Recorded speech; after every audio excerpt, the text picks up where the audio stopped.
ప్రస్తుతం ఆధిపత్యం కుట్ర అని చెప్పేసి అంటూ ఒక రౌండ్ టేబుల్ సమావేశం అయితే నిర్వహించారు. ప్రస్తుతం మనతో పాటు తెలంగాణ ఉద్యమకారులు గాదె ఎన్నయ్య గారు ఉన్నారు. అసలు ఏ విషయంలో కుట్రలు జరుగుతున్నాయి? 10 ఏళ్ళు దాటిపోయినప్పటికీ మళ్ళా ఈ కుట్రలు అనేది ఎందుకు తెర మీదకి వస్తుందో ఒకసారి ఆయన నుండి తెలుసుకుందాం. మనం చెప్పండి, ఏం కుట్రలు జరుగుతున్నాయి తెలంగాణ మీద? అన్ని కుట్రలు జరుగుతున్నాయి. సంపద దోచుకోవడానికి, నీళ్లు దోచుకోవడానికి, భూమిని దోచుకోవడానికి, విద్యుత్తును దోచుకోవడానికి, మానవ సంపదను దోచుకోవడానికి, ఇక్కడ ఉన్న అన్ని రకాల సంపద ఒక్కటని కాదు. ఏం చెప్పాలి ఇక? ఒక్క నేను చెప్పగలుగుతా. మొత్తం సర్వస్వం దోచుకోవడానికి మరోసారి కుట్ర జరుగుతున్నది, మోసం జరగబోతున్నది. దగాబడి ఈ తెలంగాణ తల్లి సంఖ్యలని విముక్తి చేసుకొని 2000 మంది పైగా అమరుడైనటువంటి వాళ్ళ యొక్క త్యాగాల ఫలితంగా ఆశయాల సాధనలో ఈరోజు మనం తెలంగాణ రాష్ట్రాన్ని సాధించుకున్నాం. మనం చూసినాం కొద్ది రోజుల క్రితం 2 ముఖ్యమంత్రులు వాళ్ళు ఆయన లవ్ లెటర్ రాత్రట, ఈయన లవ్ లెటర్ రాత్రట, ఇద్దరు కలుసుకుంటారట. కాలు మొక్కున్నారో, ఏలు మొక్కున్నారో, దండలు వేసుకున్నారో, ఏం చేసిండో ఎవరికి తెలియదు. ఎవరు చూసిండాన్ని? ఎవరైనా చూపించిందా? మీ మీడియా అయితే చూపించలే కదా. విభజన ఒప్పంద చట్టం పేరుతోటి కలుసుకున్నారు. మేమేమంటున్నామంటే విభజన ఒప్పంద చట్టంలో 13 షెడ్యూళ్ళు ఉన్నాయి, 93 సెక్షన్లు ఉన్నాయి. ఈ విభజన ఒప్పంద చట్టంలో ఉన్న 13 షెడ్యూళ్లలో ఏముందో చెప్పండి మాకు. 93 సెక్షన్లలో ఏమున్నదో చెప్పండి. పరిష్కారం కాని ఏంటో చెప్పండి, పరిష్కారం అయిన ఏంటో చెప్పండి. ఇంకా హైకోర్టులో, సుప్రీంకోర్టులో ఉన్న పేచీలు ఏంటో చెప్పండి. అవి ఏవీ చెప్పకుండా మరి వాళ్ళు కలుసుకున్నారు, మాట్లాడుకున్నారు. ఇవేవి మాట్లాడుకున్నట్టు మాకైతే అనిపించలేదు. ఎందుకంటే వాళ్ళు ప్రెస్ కాన్ఫరెన్స్లో వచ్చి బయట మాట్లాడిన తర్వాత, మీడియా లీకులు ఇచ్చిన ప్రకారంగానే తర్వాత వాళ్ళు మాట్లాడిన దాన్ని బట్టి చూస్తే మూసి మీద మాట్లాడినట్టు తెలిసింది. ఢిల్లీ స్థాయిలో ఆంధ్రప్రదేశ్ భవన్ని హైదరాబాదులో వాళ్ళు అడగడము, వాళ్ళని ఉత్తరం రాయమనడం, వీళ్ళు ఇస్తానడం, ఇది మాకు తెలిసింది. దాంతోపాటు విభజన చట్టంలో ఇంకా ఆంధ్రప్రదేశ్కి ఏదో రావాల్సిన వాటా ఉందని వాళ్ళు ఏదో మాట్లాడినట్టుగా, అది ఏం మాట్లాడిందో మనకైతే తెలియదు. కానీ ఈరోజు చంద్రబాబు నాయుడు యొక్క ప్రభుత్వం ఆంధ్రప్రదేశ్ అసెంబ్లీలో గవర్నర్ ప్రసంగం అంటే ఆ ప్రభుత్వం యొక్క నివేదికే కదా, వైట్ పేపరే కదా. ఇవాళ గవర్నర్ చేత ఏం మాట్లాడిచ్చిండు? ఆంధ్రప్రదేశ్ విభజన జరగడం వల్ల, 2 రాష్ట్రాలు ఏర్పడడం వల్ల ఆంధ్రప్రదేశ్కి తీరని అన్యాయం జరిగిందట. మరిగా తీరని అన్యాయం జరిగిందని 5 సంవత్సరాలు ముఖ్యమంత్రిగా చేసినోడు, నా అంత అనుభవస్తులు లేడు, నేను ఐటీ ముఖ్యమంత్రిని, ఆ మంత్రిని, ఈ మంత్రిని, అమెరికా అధ్యక్షుని తెచ్చినోడిని, నా అంత గొప్పోళ్ళు లేడు, అభివృద్ధికి సంకేతం చంద్రబాబు అని మాట్లాడేటోడు, మోడీని చక్కని తిప్పుతా అన్నోడు మరి ఇటువంటి మాటలు మాట్లాడుతున్నాడంటే అది కుట్ర కాదా? కానీ రేవంత్ రెడ్డి ఇరు రాష్ట్రాల అభివృద్ధి కోసమే ఈ భేటీ, ఇరు రాష్ట్రాలను మేము అంటే అటు తెలుగు రాష్ట్రాలు కాబట్టి తెలుగు రాష్ట్రాలు కలిసి పని చేసుకుంటాం, కానీ ఇలా తెలంగాణకు కానీ అటు ఆంధ్రకు కానీ ఎలాంటి ఏ ఒక్క రాష్ట్రానికి కూడా నష్టం లేకుండా లాభం కోసమే ఈ చర్చలు అని చెప్పి చెప్తున్నాను. కానీ మేమేమడుగుతున్నామంటే, నువ్వు లేదంటున్నావు. రామోజీరావు ఆశయం, చంద్రబాబు కన్న కళ నెరవేర్చడానికి మూసి మీద ఎందుకు మాట్లాడిండ్రు?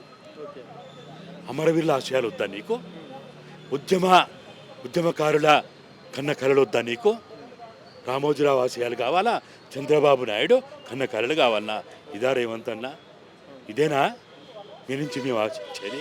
తెలంగాణ బిడ్డగా నీ నుంచి మేము ఇదేనా ఆశించేది? కుట్ర లేదంటున్నారు, కుతంత్రాలు లేదంటున్నారు, మోసం లేదంటున్నారు.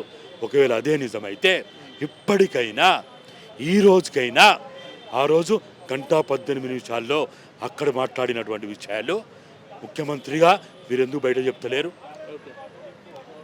ఆయన లెటర్ రాస్తే ఢిల్లీ తరాల్లో మీరు ఎట్లా ఆంధ్రప్రదేశ్ భవన్కి భూమి స్థానం చెప్తున్నారు? 50,000 కోట్లు పోయినాయి, 75,000 కోట్లు పోయినాయి. 1,50,000 కోట్లతోటి ఎవరి కోరికలు తీర్చడానికి, ఎవరి ఆశయాన్ని నెరవేర్చడానికి మూసి మీద ఇంత పడి రోజుకి 1 గంట సమయం మూసి మీద నువ్వు వెచ్చిస్తున్నావు కదా.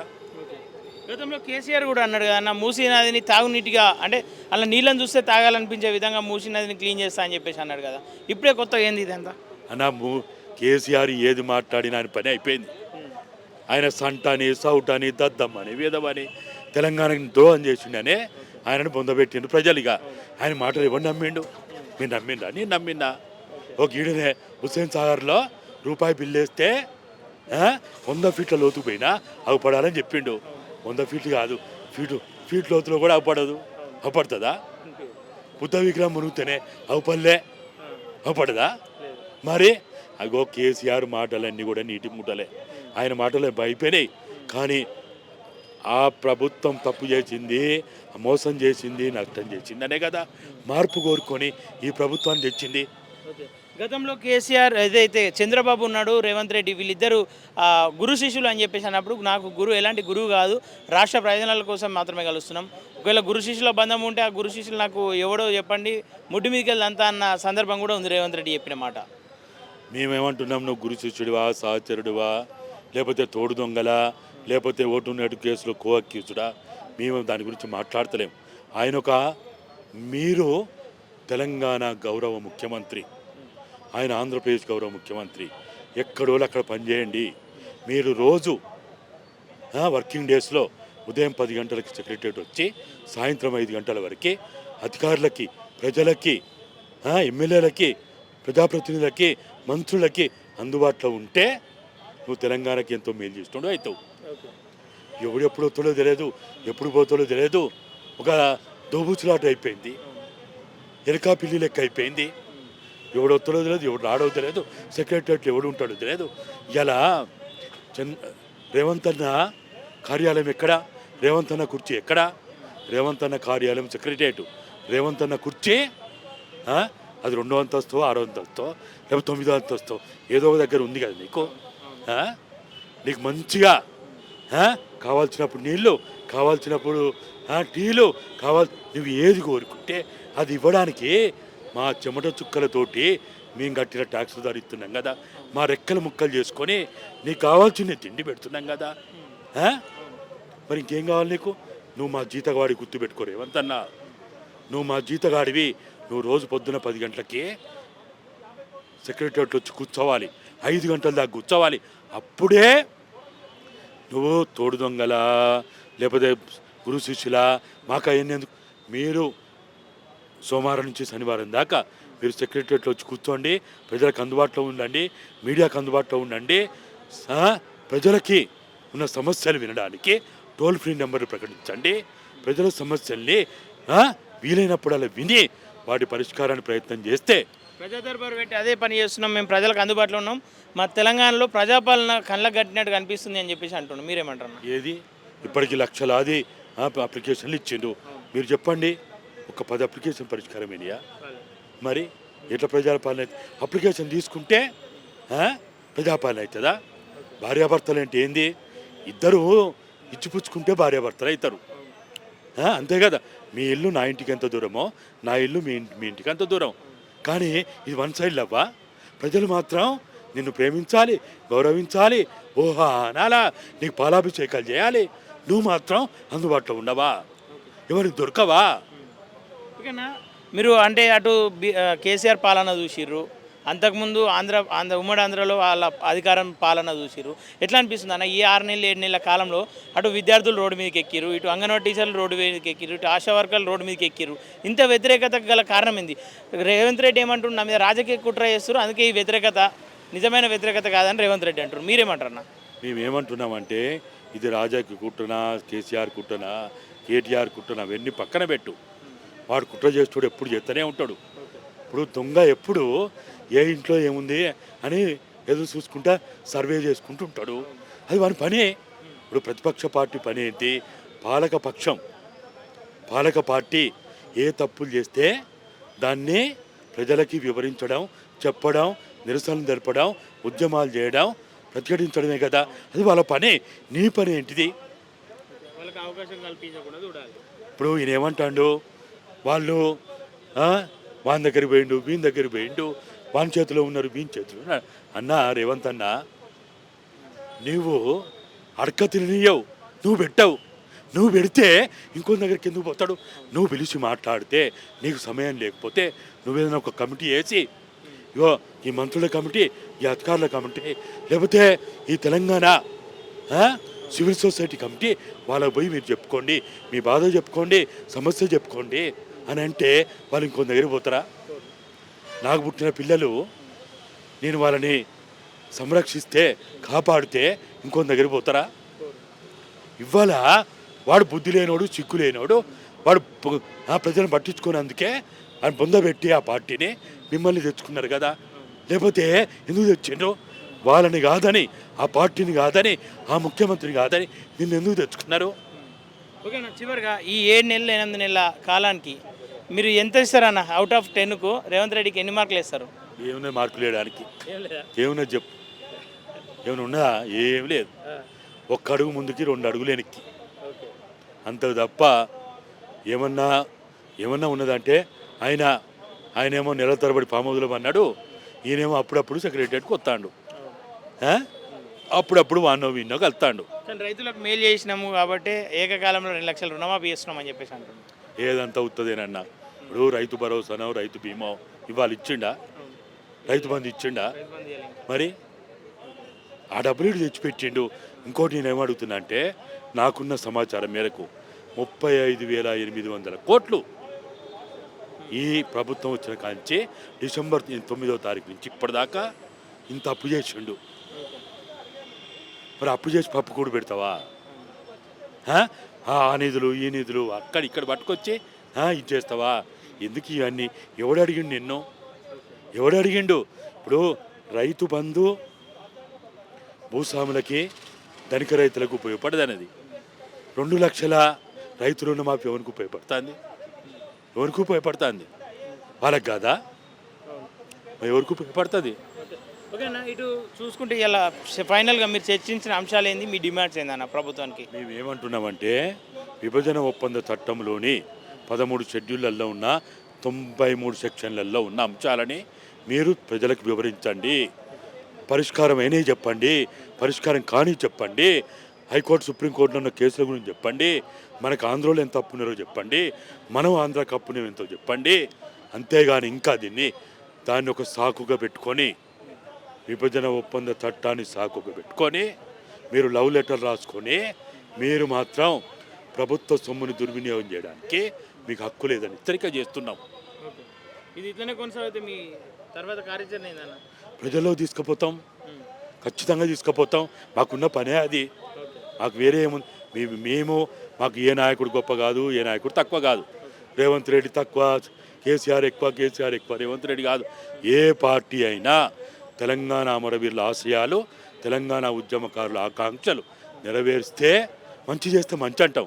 రేవంత్ రెడ్డి ఇప్పుడు నేను చెప్పినా కదా, అప్పుడప్పుడు సెక్రటరియట్కి వస్తాడు, ఆయన చేయని కొన్ని ఈయన చేస్తాడు, అప్పుడప్పుడు కనపడతాడు అని చెప్తున్నా కదా.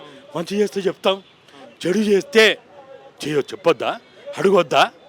ఏం రేవంత్ అన్నా, మేము తెలంగాణ రాష్ట్ర సాధన నువ్వే చెప్పినావు ప్రెస్ కాన్ఫరెన్స్లలో, తెలంగాణ ఉద్యమకారుడైన ఎన్నయ్య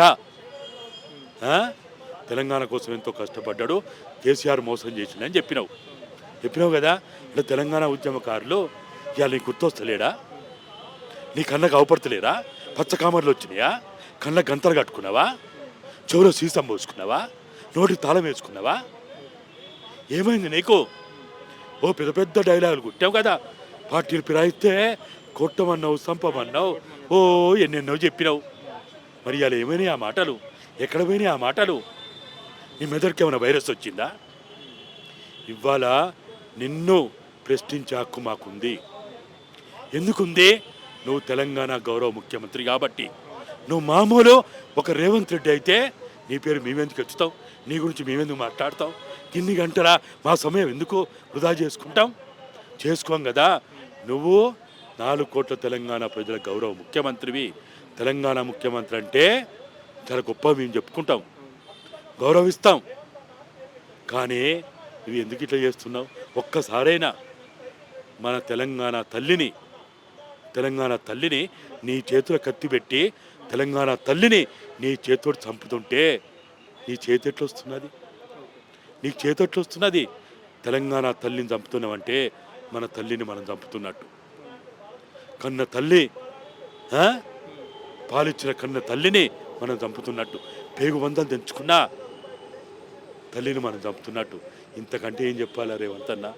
తెలంగాణలో 4 కోట్ల ప్రజలు మార్పుకి నిదర్శనంగా నిన్ను చూసుకున్నారు. రేవంత్, నిన్ను మార్పుకు సంకేతంగా చూసుకున్నారు. ఇవాళ ఏం చేస్తున్నావు నువ్వు? ఏం చేస్తున్నావు? చంద్రబాబు గూడిగా చేయడమా? ఓకే, నీ ఓటు నోటు కేసు సుప్రీంకోర్టులో ఉంది. ఒకవేళ మోడీ అమిత్ షాలు ఈరోజు విచారణ జరుగుతుంది అక్కడ సుప్రీంకోర్టులో. ఓటు నోటు కేసు ఇవాళ అక్కడ వచ్చింది. వీళ్ళు ఏమనుకున్నారంటే మా మోడీ, మా అమిత్ షా మాకేం కాదు అనుకున్నారు. ఇవాళ ఏమైంది? నెల గడవలే, దాన్ని తెర మీదకి తెచ్చిండ్రు. 6 నెలల్లో చూడండి, ఓటు నోటు కేసు తోటి ఇద్దరు ముఖ్యమంత్రులని గొంతు పిసికి చంపేస్తారు వాళ్ళు. చూడు ఎట్లొచ్చింది మరి. ఇన్ని రోజులు దాని మీద చర్చ లేదు కదా, ఇవాళ ఎట్లొచ్చింది విచారణకి, ఎట్లొచ్చింది. కాబట్టి రేవంత్ అన్న, నువ్వు 4 కోట్ల తెలంగాణ ప్రజలు నమ్ముకో, ఎవ్వరిని నమ్ముకోకు. నువ్వు చాలాసార్లు చెప్పినావు, ఓటర్లు నా దేవుళ్ళు, ప్రజలు నా దేవుళ్ళు, ఉద్యమకారులే నాకు దిక్చూచి, తెలంగాణ అమరవీరులే నాకు వేగు చుక్కలు, ఎన్నెన్నో మాట్లాడినావు కదా. ఇవాళ ఏమైనాయి? ఆ వేగు చుక్కలు ఎక్కడ పోయినాయి? దిక్చూచులు ఎక్కడ పోయినాయి? నీ కన్నా కనపడతలేవా? మాకైతే చాలా బాధ అనిపిస్తుంది. ఇది ఇట్లనే కొనసాగుతూనే ఉంటుంది అయ్యా. తప్పనిసరి ఊరూరు వాడవాడ తీసుకుపోతాం. ఒకవేళ చేయకపోతే మా అంత దుర్మార్గులు లేరు, మా అంత నీచులు లేరు.